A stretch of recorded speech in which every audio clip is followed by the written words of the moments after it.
You are not going to believe what I put into this sauce. I have an assignment from my assistant.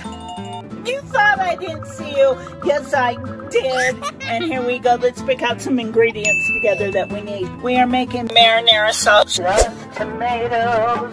3 cans of diced tomatoes. 1 can of... I didn't know that was upside down. And then I'm going to use the cooking wine. But instead of a red wine, I'm going to use a Marsala. And I love the taste of Marsala in the marinara that we're going to use.